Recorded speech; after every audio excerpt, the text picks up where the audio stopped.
Never for a moment did I feel like, oh, we made it. Every day, and I still feel this way, I wake up and I'm like, all right, what do we have to do to like earn our place in the world today?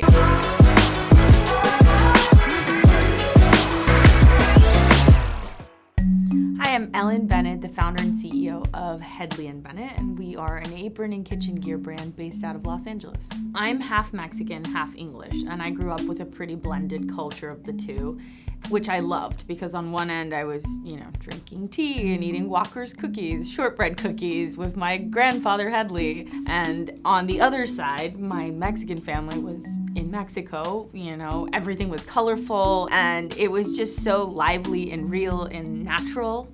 Because I got to go to Mexico all the time, I just was constantly trying to convince my mother to let me stay there for longer and longer as like an 8, 7, 6-year-old.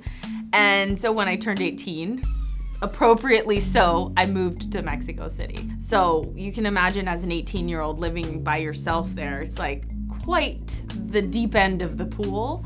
And I learned how to get a job. I learned how to create something out of nothing and build an entire world, which I think was one of the biggest lessons for my future in entrepreneurialism.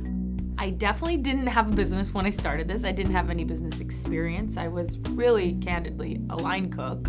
I had gone to restaurant management school at a culinary school in Mexico.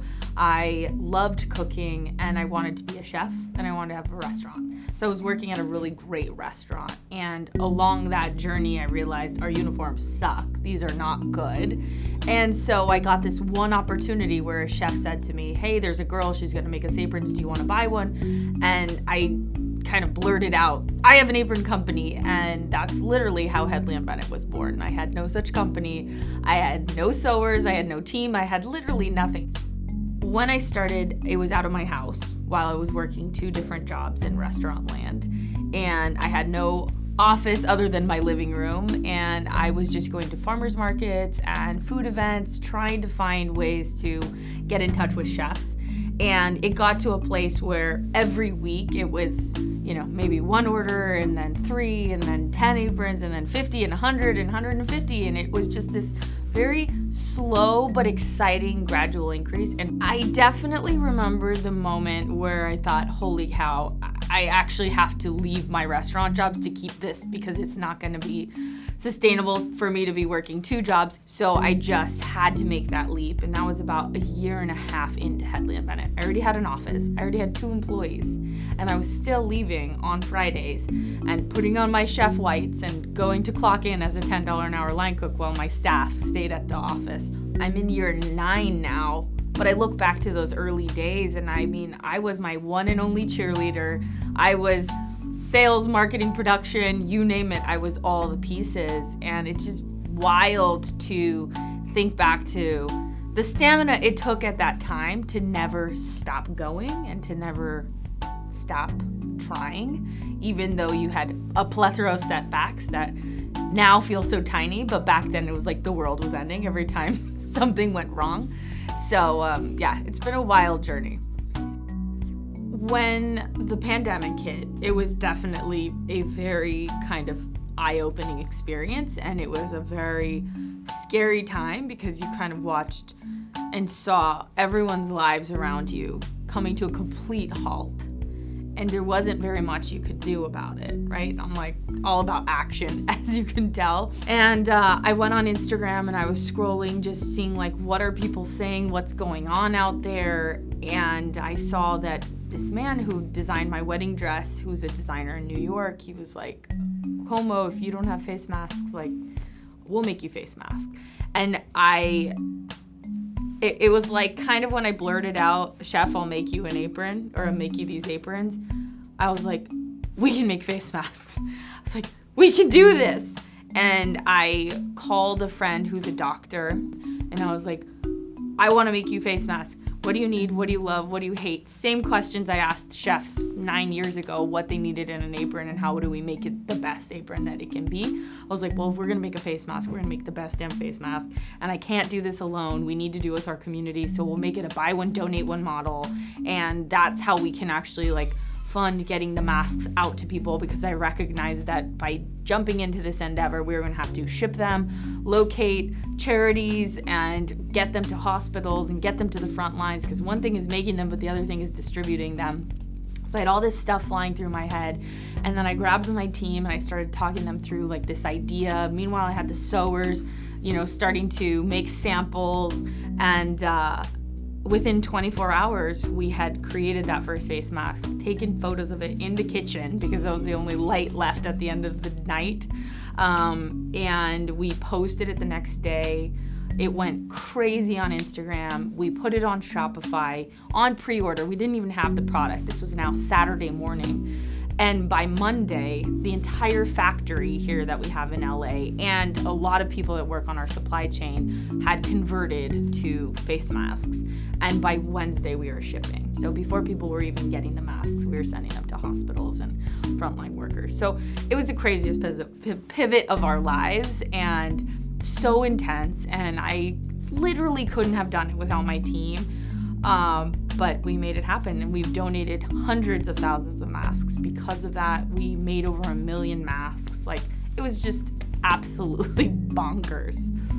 It is not comfortable to change, but as an owner, you are in the driver's seat, and it's your responsibility to adapt and to shift. And I could have gone home and shoved my head in the sand and said, well, I can't do anything about COVID, and not leap into this crazy, insane adventure we went on. But I felt like it was for the duty of our community, the duty of my staff. Like, I had this responsibility to take care of all of them, and I wanted to do it even though it was the harder path. And that was my pivot.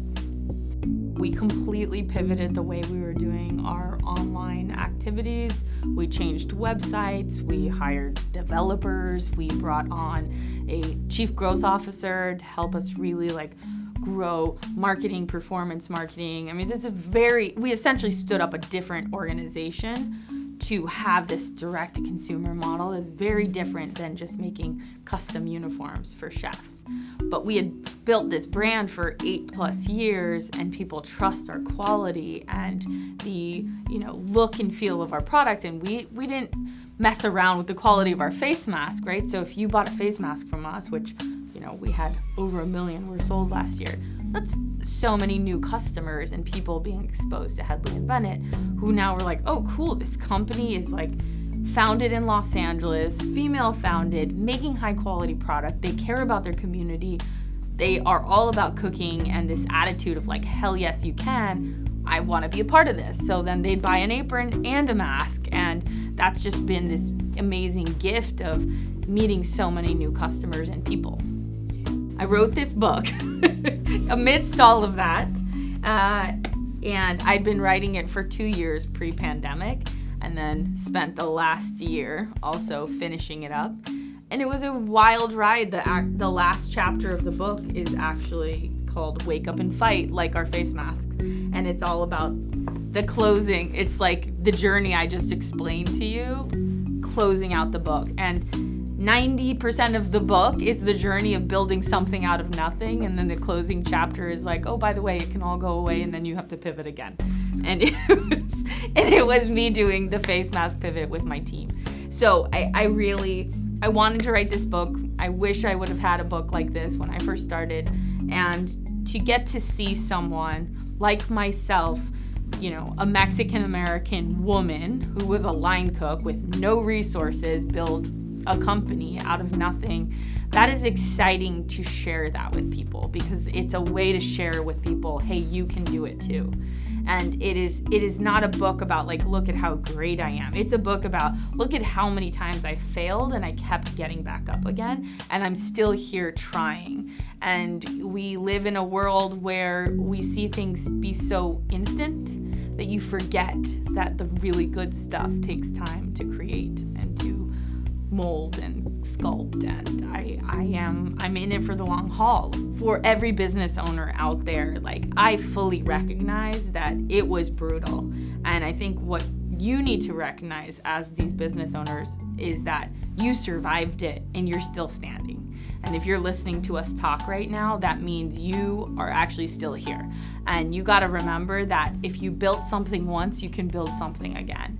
And that you are the driver of your life car, if you will. And you're the one that gets up every day and chooses which direction to go. So just know that you earned a ton of resilience. You earned a ton of grit last year. The experiences we gained you couldn't go to school to learn what we experienced. And so look at it as a weird gift that the challenges you go through just make you so much stronger for everything coming in the future. And yes, maybe there are pieces of your organization or your company that you might have lost, but that doesn't mean that you're lost. You're still here. So what are you gonna do today or tomorrow to change the course of your future? You just have to kind of begin again and know that putting one foot in front of the other instead of thinking about it is gonna get you much further.